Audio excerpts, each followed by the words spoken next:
The conference room smelled like expensive leather and my mother's Chanel number 5. 10:23 a.m. on a Thursday morning, and I was sitting across from my entire family at the polished mahogany table of my downtown office building, the one I owned.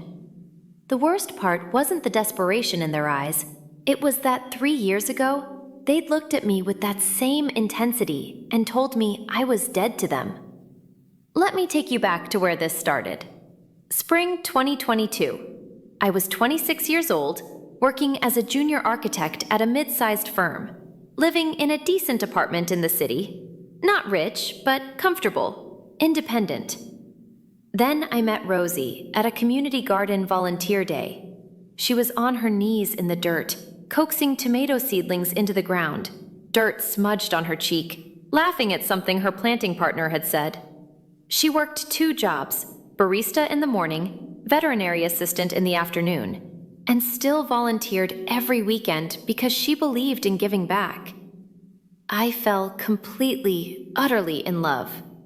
My family's reaction? You'd think I'd announced I was joining a cult. She's a barista? My mother's voice could have frozen champagne.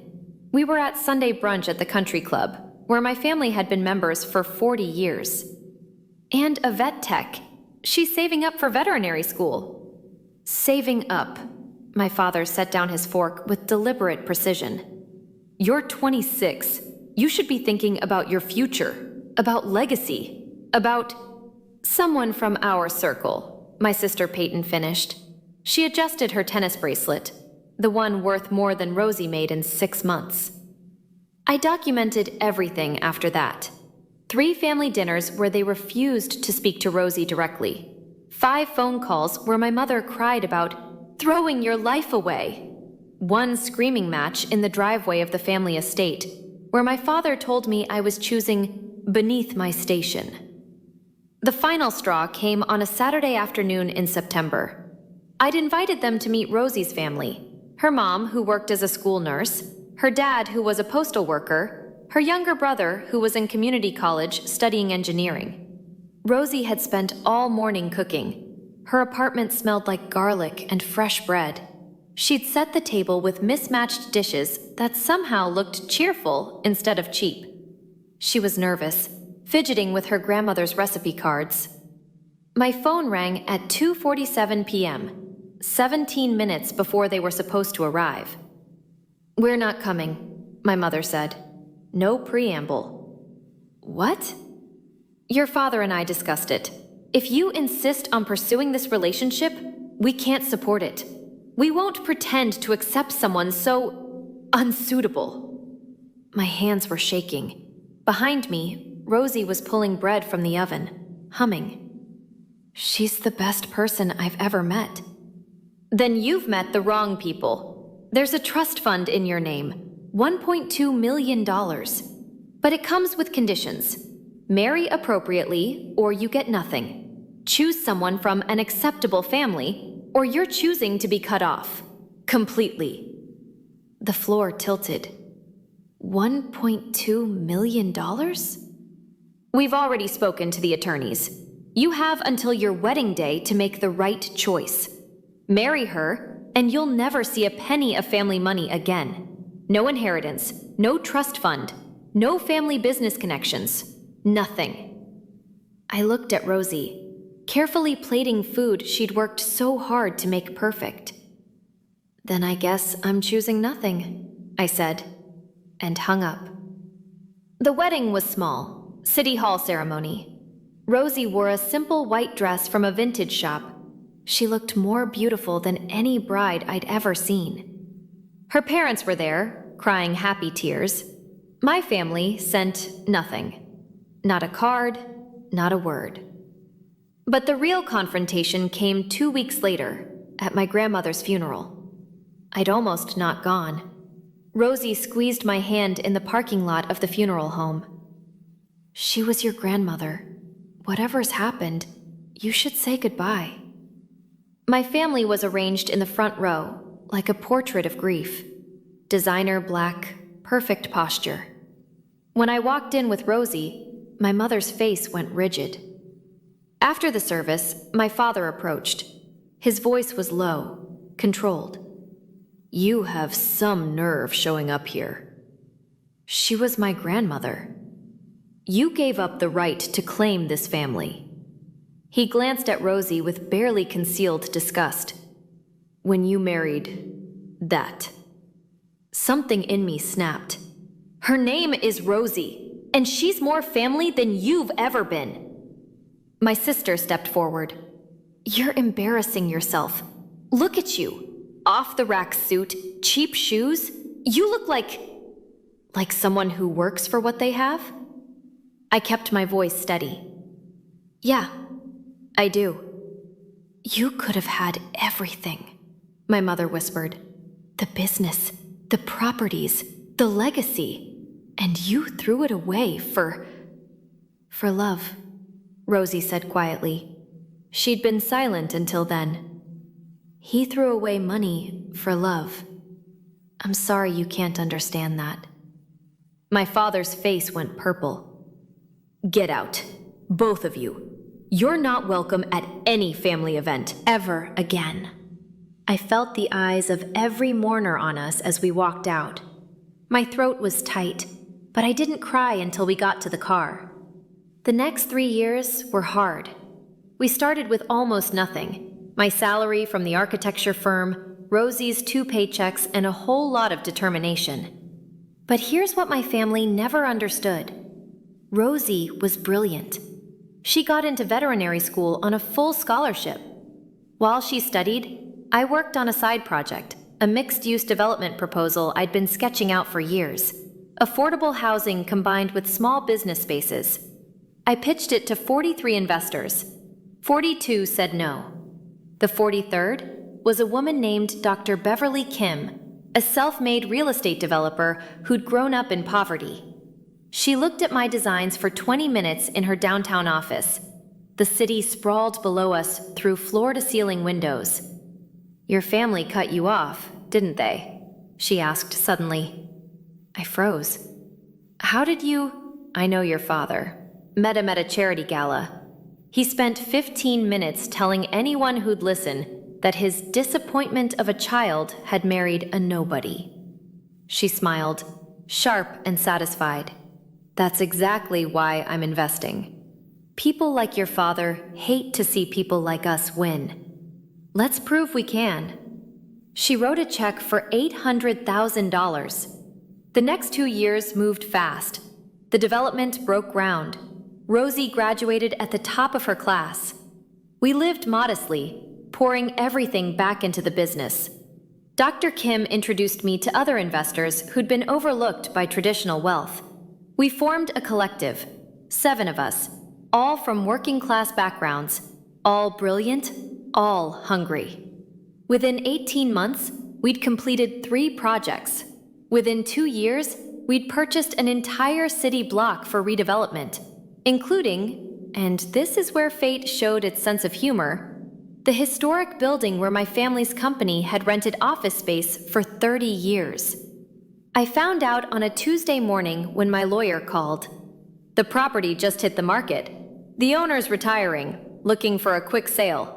It's in your target area, and the price is right." I ran the numbers. Solid investment, good bones, perfect location. I bought it without knowing my family was there. The universe, apparently, has impeccable timing. I found out about my family's situation from a letter, of all things. My lawyer forwarded it to me. A formal request from the Morrison Family Trust asking to negotiate the lease renewal on Suite 400. My hand shook as I read it. Suite 400. That was them. "Run a financial check on the tenant," I told my lawyer. The report came back 3 days later. The family business was hemorrhaging money. My father had made a series of catastrophic investments, put everything into a tech startup that collapsed, then tried to recoup losses with increasingly desperate ventures. They were $4.3 million in debt. They'd already had 3 lease violation notices for late payments. And they had no idea I was their new landlord. I could have handled it through lawyers. Should have, probably. But I needed to see their faces. That's how we ended up in my conference room, 10:23 a.m. on a Tuesday. My mother saw me first. The color drained from her face. What is this? Where's the building manager? I'm the building manager. I sat down across from them, folder in hand. I'm also the owner. Have been for 6 months. The silence was profound. My father found his voice first. You can't. I can, actually. I own the building. You're 3 months behind on rent, totaling $67,500. You've received multiple notices. Peyton leaned forward, and for the first time in 3 years, I saw her look uncertain. We didn't know, obviously. We would never have... We're family. Family. The word tasted bitter. Is that what we are? My mother's hands were shaking. She'd aged since I'd last seen her. New lines around her eyes, gray at her temples she hadn't bothered to color. Please, we're in a difficult position. The business hit some rough patches. I know. I ran your finances. Multiple failed investments. Over-leveraged assets. You remortgaged the family estate twice. I opened the folder. You're not just behind on this rent. You're behind on everything. We can explain, my father started. Can you explain why you cut me off for marrying someone you deemed beneath me? Someone who, by the way, is now Dr. Rosie Montgomery, DVM, running her own veterinary practice. The room went very quiet. Can you explain, I continued, my voice steady now, why you told me I'd have nothing if I married her? Why didn't you come to my wedding? Why did you tell me I was dead? My mother was crying now, mascara running. We made mistakes. We were wrong. But please, you can't. We'll lose everything. Like I was supposed to lose everything? You're our child, my father said, and his voice cracked on the last word. Please. I looked at them, really looked at them, for the first time in 3 years. They looked small, desperate, humans. I thought about Rosie, who'd held me while I cried after that funeral. I thought about Dr. Kim, who'd taken a chance on me.